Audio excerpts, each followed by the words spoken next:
You ever have one of those nights where you're so sure the world has forgotten you that you could just disappear and nobody notice? Yeah, that was Robert Harrison, just an old ghost haunting a mansion too big for one soul, locked away behind glass and snow, on a December night colder than any winter I'd ever known.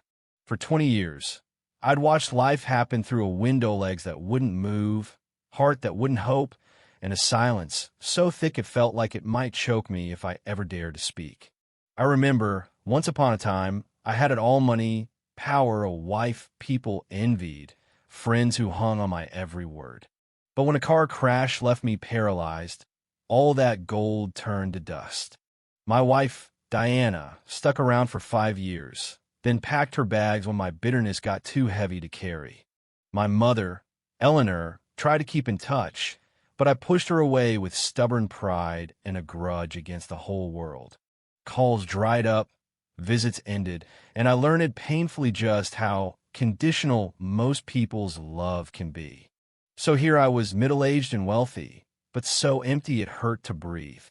That night, I nearly convinced myself miracles were just fairy tales for the weak until a gentle knock echoed through the emptiness. I almost didn't answer, but something in that sound nagged at me, wouldn't let go. Down the long, cold hallway I rolled, opening the door to find a tiny girl, skin dark as midnight, eyes wide and unafraid, trembling in the snow. "Mister, I'm so hungry. Do you have any leftovers?" Her voice, honest as daylight, cut through my cynicism like a knife. I'd gotten used to people avoiding my chair, my money, my gaze, but Jasmine, she just looked right through all that, saw a man and nothing more. I let her in, gave her food, expecting her to eat fast and disappear. But she paused, staring up at me with this crazy sort of faith in her eyes, and said, "If you give me food, I can help you walk again." I laughed at first, how wouldn't you? But she was so sure, so pure, it caught me off guard. She put her little hand on my knee, just warm and steady, and whispered about miracles, about love being medicine. That's when something shifted inside me. Not in my legs, not yet, but somewhere deeper, a place I'd long forgotten how to reach.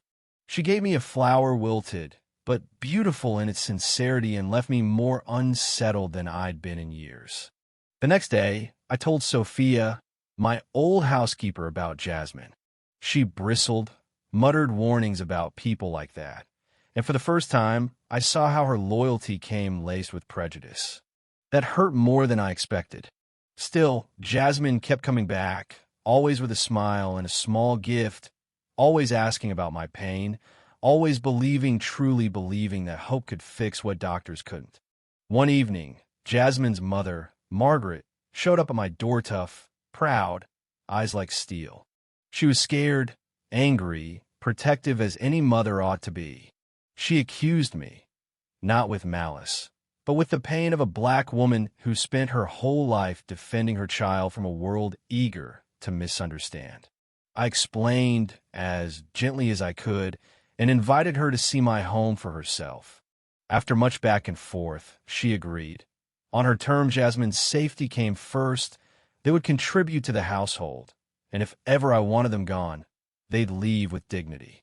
For the first time in years, my mansion felt less like a mausoleum, more like a home. But the world outside wasn't ready for that. Neighbors whispered. Dolores, a particularly nasty woman, sneered from her car window. "Harrison's taking in beggars now?" The gossip spread like wildfire. Anonymous letters appeared at my gate. Old friends turned their backs, and the air grew thick with the kind of hate that festers in quiet, privileged places. Then my mother, Eleanor, arrived, all frost and outrage. She accused Margaret, doubted my judgment, insulted Jasmine. The kitchen felt like a war zone until Margaret, shaking but unbowed, stood tall and said, "I come as a mother, as someone who works, not as a beggar."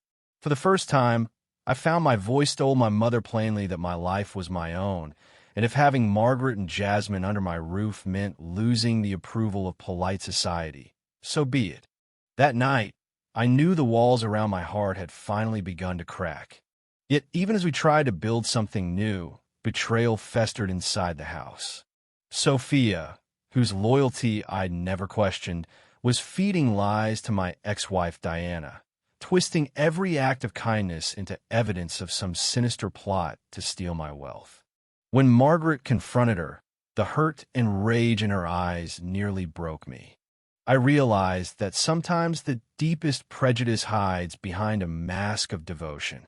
With a heavy heart, I let Sophia go, understanding at last that justice sometimes means severing the old ties that keep us trapped in pain. The outside world didn't soften. Diana filed a lawsuit, accusing Margaret and Jasmine of manipulation and fraud. Reporters staked out my lawn. Headlines screamed about black gold diggers and miracle healers.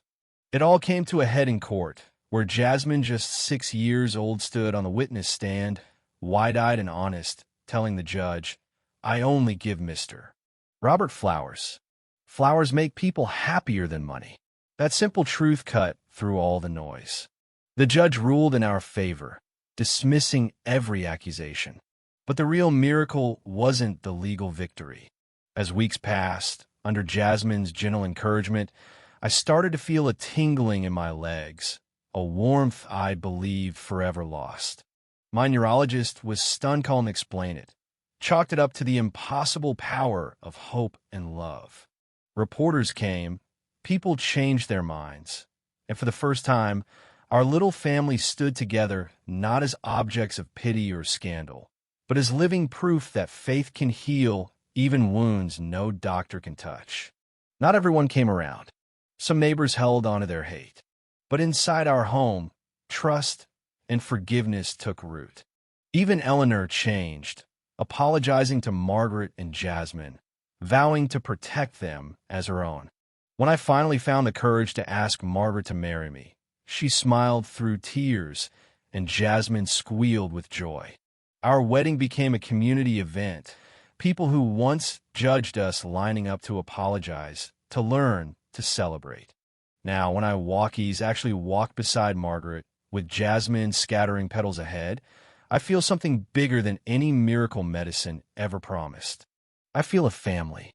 Not perfect, not untouched by pain, but forged in fire and made stronger for it. The real miracle, I've learned, isn't found in legs that move, but in hearts that dare to open, to trust, to love across every barrier society throws up. So if you've ever doubted that faith, compassion, and courage can change a life, maybe even a whole community, look at us. Our story is proof. Now, I want to hear from you. Do you believe real miracles happen when we set aside fear and prejudice? What would you have done in my shoes or Margaret's? Let's talk. Drop your thoughts in the comments. Share this story with someone who needs hope, and help us build a world where kindness, not color or class, gets the final word. Thank you for listening. Xin chào các bạn, mình là Trinh, mình phụ trách viết content. Trên đây là những công việc của mình, là mình lên mạng xã hội tìm hiểu những video